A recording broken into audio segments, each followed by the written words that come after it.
Assalamualaikum warahmatullahi wabarakatuh. Selamat datang, selamat berjumpa kembali kepada teman-teman dari kelompok 3 bagian virtual untuk tugas akhir kita. Hari ini kita akan mengadakan pembelajaran yaitu mengenai TIK.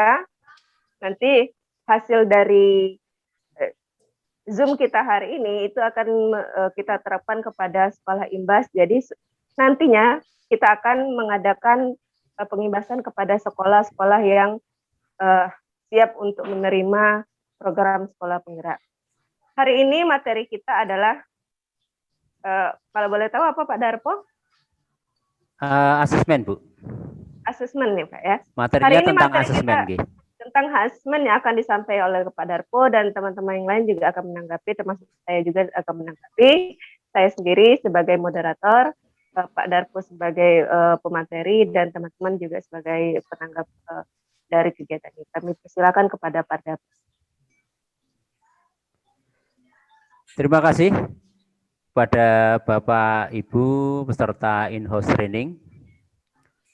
Pada kesempatan ini saya akan menyampaikan tentang pentingnya asesmen di dalam program pendidikan di sekolah. Perlu Bapak Ibu ketahui bahwa kegiatan asesmen yang ada di sekolah, ini ada beberapa yang biasa dilakukan. Yang pertama, asesmen tentang diagnostik, asesmen formatif, asesmen sumatif, meskipun ada bentuk-bentuk asesmen yang lain. Asesmen diagnostik, ini merupakan asesmen yang dilakukan secara spesifik untuk mengidentifikasi kompetensi, kekuatan, kelemahan peserta didik, sehingga pembelajaran dapat dirancang sesuai dengan kompetensi dan kondisi peserta didik. Nah, sedangkan untuk asesmen formatif, ini merupakan metode evaluasi yang dilakukan untuk evaluasi proses pemahaman murid, kebutuhan pembelajaran, dan kemajuan akademik selama pembelajaran. Asesmen formatif memantau pembelajaran murid dan memberikan umpan balik yang berkala dan berkelanjutan. Bagi murid, asesmen formatif berfungsi membantu murid mengidentifikasi kekuatan dan aspek yang perlu dikembangkan. Sedangkan bagi guru dan sekolah, asesmen formatif berfungsi memberikan informasi mengenai tantangan apa yang dihadapi murid dalam proses pembelajaran proyek sehingga dukungan yang memadai dapat diberikan. Asesmen formatif dapat diberikan oleh guru, oleh teman, ataupun diri sendiri. Sedangkan asesmen sumatif ini merupakan metode evaluasi yang dilakukan di akhir pembelajaran. Asesmen sumatif seringkali memiliki taruhan yang tinggi karena berpengaruh terhadap nilai akhir murid sehingga sering diprioritaskan murid daripada asesmen formatif. Umpan balik dari asesmen hasil akhir ini dapat digunakan untuk mengukur perkembangan murid, untuk memandu guru dan sekolah merancang aktivitas mereka untuk proyek selanjutnya. Perlu Bapak Ibu ketahui bahwa kegiatan asesmen formatif maupun sumatif yang dilakukan sekolah, ini bentuknya ada yang tertulis dan tidak tertulis. Bentuk asesmen formatif dan sumatif yang tidak tertulis, ini bisa berbentuk diskusi kelas, sehingga setiap mata pelajaran Bapak Ibu memberikan kegiatan diskusi kepada anak-anak semuanya. Kemudian bisa berupa produk. Ini membuat model miniatur, dimensi atau diorama, produk digital, produk seni dan lain-lain untuk mengembangkan kreativitas, menanamkan pengertian mengenai sebuah peristiwa. Bisa berbentuk drama. Ini yang tidak asing untuk kegiatan seperti ini. Bisa presentasi yang bisa dilakukan di setiap mata pelajaran. Bisa juga berbentuk tes lisan, bisa kuis, tanya jawab, menginformasi murid, menerapkan umpan balik dan sebagainya. Nah, bentuk asesmen formatif dan sumatif yang secara tertulis yang bisa dilakukan di sekolah, yang perlu diketahui Bapak Ibu semuanya, ini bisa berbentuk refleksi, yaitu melatih murid untuk berperan aktif dalam mengevaluasi pembelajaran mereka sendiri. Bisa berbentuk esai, bisa berbentuk jurnal, bisa poster, bisa tes tertulis, dan lain-lain. Itulah Bapak Ibu untuk kegiatan asesmen yang dilakukan di sekolah, sehingga data-data dan informasi yang diperlukan, yang didapatkan, ini digunakan untuk perbaikan dan pengembangan program pendidikan selanjutnya, khususnya dalam pelayanan pendidikan untuk memerdekakan belajar anak. Demikianlah yang dapat kami sampaikan. Kurang lebihnya mohon maaf. Jika ada tanggapan dan pertanyaan dari Bapak Ibu, kami persilahkan. Terima kasih dan waktu sebelumnya kita kembalikan kepada moderator. Terima kasih kepada Bapak Darpo yang sudah menyampaikan materi. Mungkin dari teman-teman ada yang ingin menanggapi atau ingin bertanya mengenai pemateri dari Bapak, yaitu tentang asesmen. Kami persilakan. Silakan Bapak Ibu, jika ada pertanyaan atau tanggapan. Saya izin, Ibu Moderator. Persilakan Pak Sam. Baik, terima kasih waktunya Pak Darpo. Terkait asesmen ini kan sewaktu kita face to face itu bisa kita lakukan secara langsung. Dengan adanya keadaan sekarang pandemi ini, maka asesmen tidak bisa kita lakukan secara langsung atau home visit atau komunikasi secara face to face, tetapi secara online. Nah, tentunya ini menjadi hambatan tersendiri ketika kita melakukan asesmen secara online, jadi tidak objektif dan tidak akurat karena kuis yang kita berikan kepada siswa bisa saja siswa itu berdiskusi dengan temannya atau dibantu orang tuanya gitu. Kira-kira gimana Pak cara mengatasi atau meminimalis kemungkinan hasil-hasil dari asesmen kita supaya mendekati valid gitu Pak? Ya, terima kasih Pak Sam atas pertanyaan dan tanggapan. Memang saat ini ada kendala dalam musim pandemik ini, tetapi di dalam teknik melakukan asesmen, ini pengantar harus diberikan lebih dahulu kepada klien atau peserta didik, ataupun kepada misalkan kita melakukan angket, memberikan angket, atau melakukan interview secara virtual, ini pengantar harus disampaikan terlebih dahulu agar apa? Agar si peserta ini tidak merasa, istilahnya tidak merasa dinilai, tidak merasa, dan ini teknik-teknik yang perlu dilakukan sehingga meyakinkan bahwa data yang diperlukan ini bisa diberikan secara jujur. Ini tergantung, inilah teknik-teknik yang perlu diperhatikan di dalam melakukan asesmen. Mungkin ada Bapak Ibu yang bisa menambahi. Mungkin saya bisa sedikit menambahkan, Bapak izin, Pak Darpo. Untuk teknik kita mengadakan asesmen formatif, biasanya sih memang lebih banyak tes lisan Pak ya. Terutama kita yang dalam kondisi daring ini, untuk live sendiri kita hampir dibilang jarang untuk mengadakan live seperti yang kita lakukan sekarang ini. Kendalanya banyak hal, mulai dari sinyal, dari kuota, bahkan anak yang dalam kondisi tidak berada siap untuk belajar tatap muka dalam bentuk kelas maya. Nah, mungkin ada satu aplikasi yang tidak perlu kelas maya, tatap muka seperti ini, tapi mereka bisa mengadakan, kita bisa mengetahui mengenai tes formatifnya, yaitu kalau tidak salah Kahoot. Kahoot itu ada tes yang membutuhkan limit waktu yang mereka lakukan bukan untuk ujian, tapi untuk sekedar mengetahui asesmen mereka sebatas mana sih proses pembelajaran yang mereka lakukan selama pembelajaran kelas maya itu. Mungkin itu saja Pak.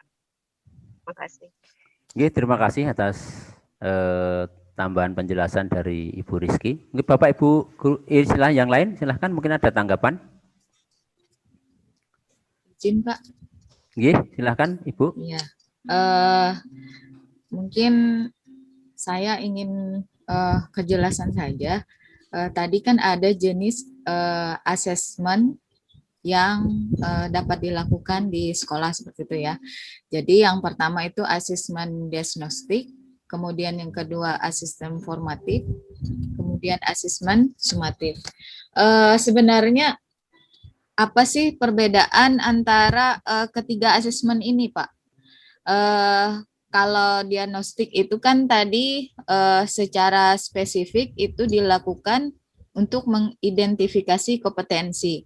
Kalau sumatif itu berupa penilaian apa tadi, Pak? Di akhir Ujian akhir. pembelajaran. Nah, itu Refleksi. sebenarnya sama nggak dengan diagnostik seperti itu, Pak? Oke. Terima kasih ini atas pertanyaannya. Bahwa sebenarnya ketiga asesmen ini saling berkaitan antara asesmen diagnostik, formatif dan sumatif ini harusnya saling berkaitan. Karena apa?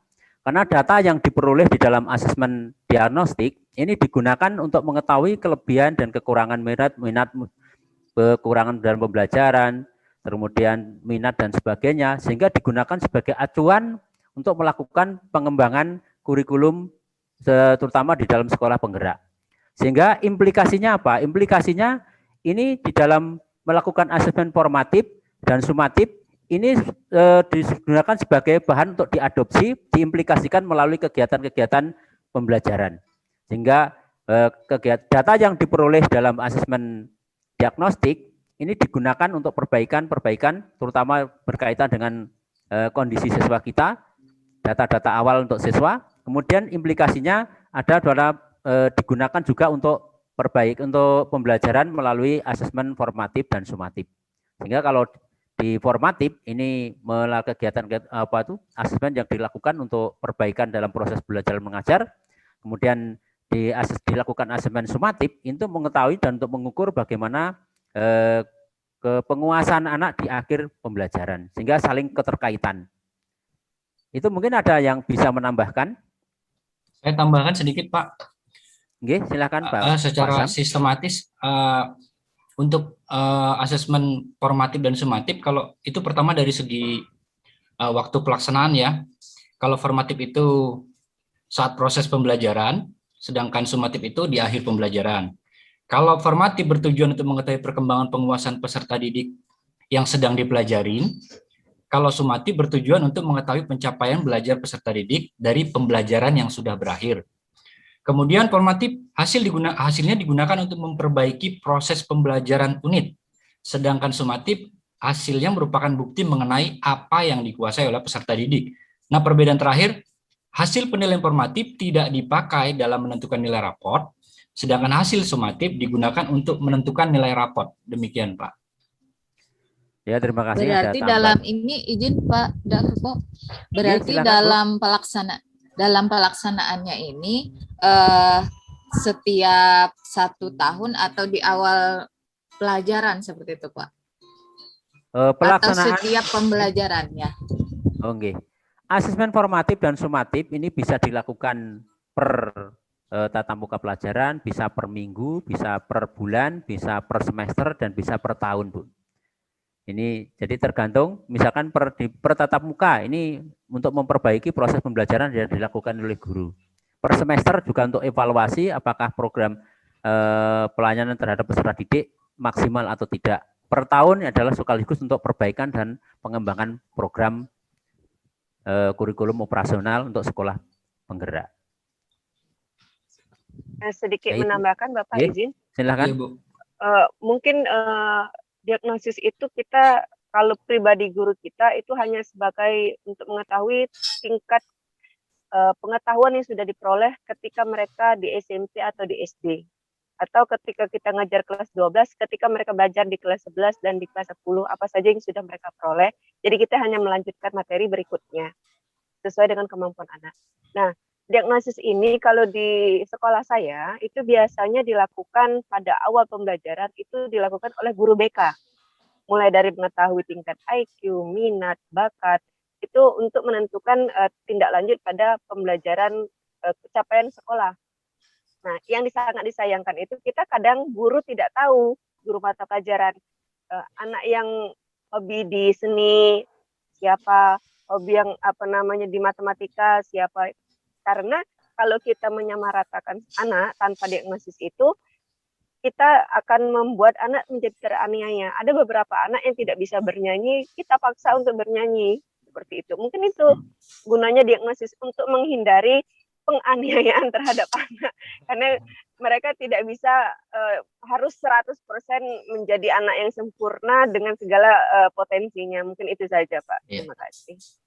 Yes. Silahkan, ada mungkin Bapak Ibu yang bisa menambahkan atau mungkin menanggapi. Jika tidak ada, saya berikan kita berikan aplaus untuk presentasi kali ini, dan waktu sepenuhnya kami serahkan kepada saudara moderator. Terima kasih. Terima kasih kepada Bapak Darpo yang sudah menyampaikan materi asesmen pada pertemuan kita hari ini. Banyak sekali manfaat yang sudah kita peroleh, termasuk pengetahuan kita tentang asesmen. Kalau boleh disimpulkan, asesmen itu ada asesmen diagnosis dan non-diagnosis. Non-diagnosis itu adalah asesmen yang di luar dari pembelajaran, baik itu pribadi anak, perilaku, kondisi orang tua, kondisi keluarga, itu juga mempengaruhi perkembangan anak untuk belajar. Dan diagnosis, asesmen diagnosis sendiri adalah pengetahuan yang sudah diperoleh oleh anak. Nah, selanjutnya kita juga tahu bahwa asesmen formatif itu adalah proses dalam ketika belajar, sedangkan asesmen sumatif adalah akhir dari pembelajaran itu sendiri. Mungkin itu saja yang dapat kita simpulkan. Akhir dari pertemuan ini, saya ucapkan maaf apabila terdapat kesalahan, dan mudah-mudahan tugas kita pada hari ini dapat berlangsung dengan baik, dan kita bisa menerapkan atau mengimbaskan apa yang kita ketahui selama pelatihan guru penggerak ini kepada penggerak berikutnya. Akhir kalam, saya akhiri. Wassalamualaikum warahmatullahi wabarakatuh. Waalaikumsalam. Waalaikumsalam warahmatullahi wabarakatuh.